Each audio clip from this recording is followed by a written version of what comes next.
How's it going, everybody? Welcome back to the channel. So today we are going to be checking out 5 worst neighborhoods in Europe. So I'm excited about this. This is by Paul's Geography. I've never heard of this channel, but I really don't ever hear many bad things about Europe. So when I do see videos like this, I always try to watch them. So let's check it out.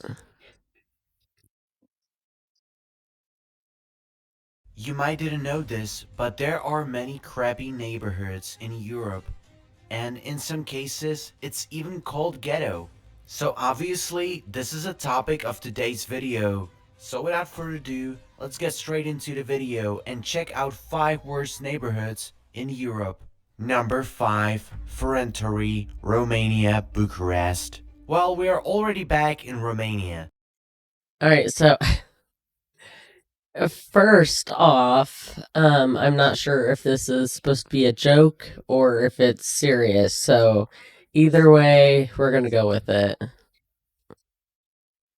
And this is a country with a long socialist planning traditions that evoked in mass urbanization back in the days. And this urbanization has affected almost every city in Romania. Well, the first years after the 1989 revolution caused end of housing planning by the government.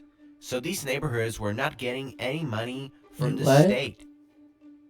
Ferentori is a typical example of post-socialist ghetto where many segregated groups now live.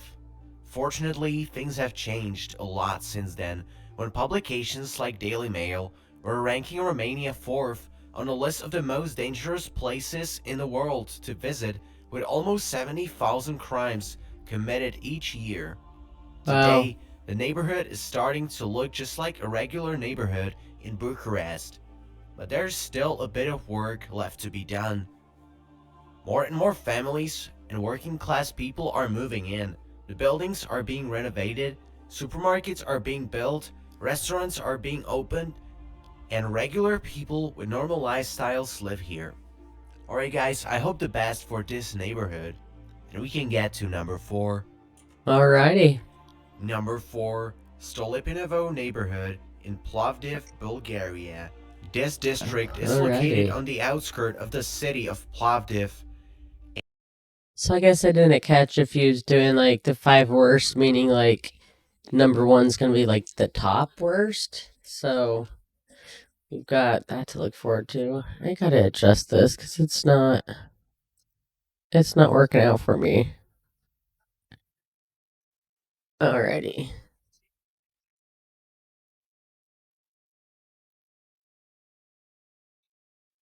And it's probably the biggest gypsy or Romani ghetto in the Balkans. But this one differs from other Roma communities in Bulgaria, as only 5,000 inhabitants identify themselves as Christian and Romani-speaking Roma, since the Muslim and Turkish-speaking majority claims to be of Turkish origin.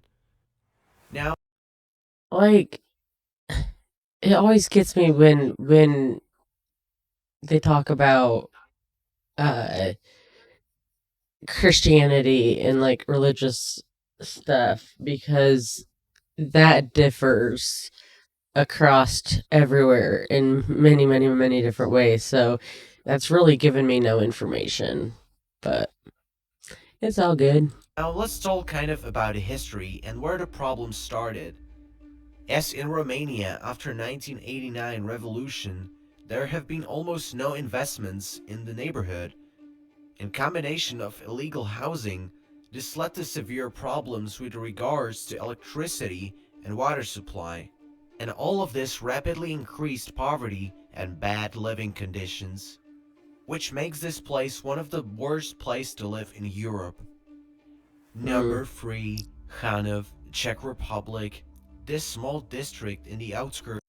I really enjoy his accent. If anybody knows what accent that is, let me know down in the comments. At the beginning, I was thinking he was trying to be silly, um, and it's cute, but it's not so silly. It's just a just a video and he just has an accent. So of the Most City has been built for miners that were working in the nearby factory in 1978. They lived there together with Roma coming from Slovakia.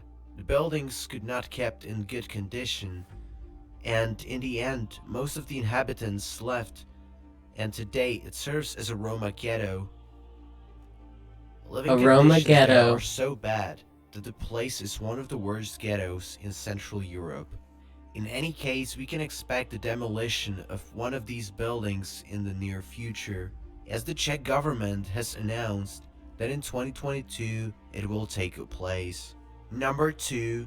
Luník 9, Eastern Slovakia. This I'm very curious to kind of know if what's the place called? Oh, wait a minute. the Czech government has announced that in 2022 it will take place. Number 2. Luník 9, Eastern Slovakia. This location is not so far from the number 3. We're situated in Eastern Slovakia, in the second biggest Slovak city called Košice. On the outskirts, there's a ghetto called Luník 9. There's one pretty So do they not have a landfill? Like I just don't understand why there's just all this trash. Because if you pick all that up, it really wouldn't look so ghetto. I don't think. Maybe I'm wrong.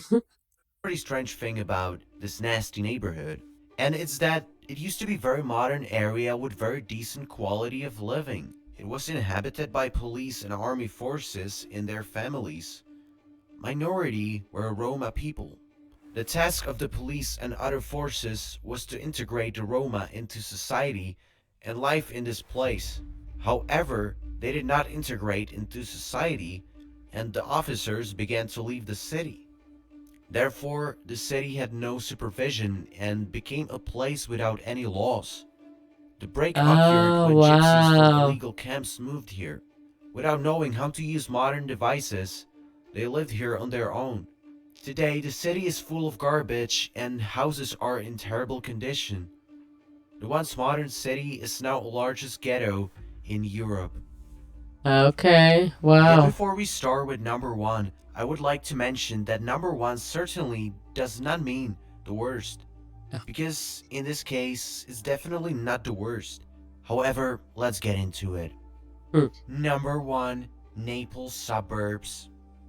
The Lee Valley residential complex in the Naples suburbs, which is infamously known as an organized crime scene, will be demolished, as the city management decided. The housing estate is a symbol of brutalist architecture, poverty, and mafia gangs. It became infamous in 2004 when the whole of Europe witnessed one of the greatest wars of the local clans. Residents of the housing estate now hope that the dark period in their suburbs, which was later made famous by the series, will end up with demolition. Okay guys, I hope you enjoyed this video. If you did, leave the like and subscribe. Yeah, I'm definitely gonna leave a like and subscribe. I did enjoy that video, but left me with so many more questions. If they're tearing down all of those buildings, like what did they put in place of them? I know that I wonder if they like put in places for like homeless people. Um, I don't know why I thought about that, but yeah. Anyway, guys, thanks for watching, and don't forget to hit like and subscribe, and I'll catch you in the next video. Bye, guys.